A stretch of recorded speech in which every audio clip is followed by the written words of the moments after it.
Alright, so all in all, this is the chamber. I mean, it's surprisingly light. I was very surprised. I've held chambers from different machines before, and this guy is by far probably one of the lightest ones. See, the water goes in here. I don't know if you can see it well enough, but you can maybe see how it goes into the different plates that are right there. You can the connecting nodes, and you have acid alkaline coming out the back side. It's a very, very thin, very, very small, very tiny set of plates. And then I think they don't even shy away from that on their website. They even say, "Oh, don't be mistaken by the size of the plates," which is totally false. And then even worse, here's their circuit board. And I don't know if you've seen pictures online of our circuit board and our layout on it, and our capacitors and our power supply. It's substantially larger, substantially more impressive. Even the circuit board setup on some of these buses and things like that, they're just all completely, they're so cheaply made. It's unbelievable. Just through and through. I mean, I knew getting into it that it'd be cheaper, obviously quality, and all these things. But I think what actually blew me away was how cheap, like, just, you buy something from like Walmart, like a piece of furniture from Walmart. You can just tell when you're putting it together how cheap it is. That's something that really surprised me on this. The whole thing, all the get-ups, the everything. It's very cheap. Like you can even see here. I don't know if I can show you guys here, but how easily this just pens. Look at that. It's just unbelievable how the quality of everything it's with ease you can bend it. And I know that people would probably argue, well, that's not necessarily, but I think when you look at it, I mean, why make something so cheap? Why make something so low quality? Might as well make it good and make it last long. I think that's the difference between Japanese craftsmanship and South Korean craftsmanship. And here's all the rest of the innards with everything I took out. I saved every single nut, bolt, screw, everything else, just all the little random wire components. You have a pressure control thing here underneath so that the water can slow down enough to actually do something potentially. But when your water runs that slow over the plates, it can actually damage the plates, which is eventually what happened with this machine.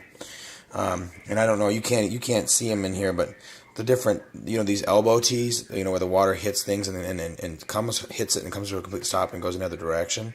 You can't see it very well in there, but the calcification buildup on some of these things on the inside of it is pretty impressive, especially for as low of a usage.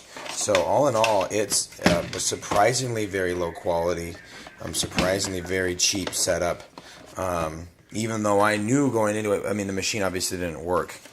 So I knew that obviously it was made cheap, but the exposed wires, the unprotected cabling, the unprotected wiring, the cheap, flimsy design of it, the low quality soldering, the plastics themselves being chintzy, the logo itself is actually starting to chip off and fade on this guy. It's kind of hard to tell with the quality of my camera, but like I pointed out at the beginning, I mean, look how beat up that display screen is.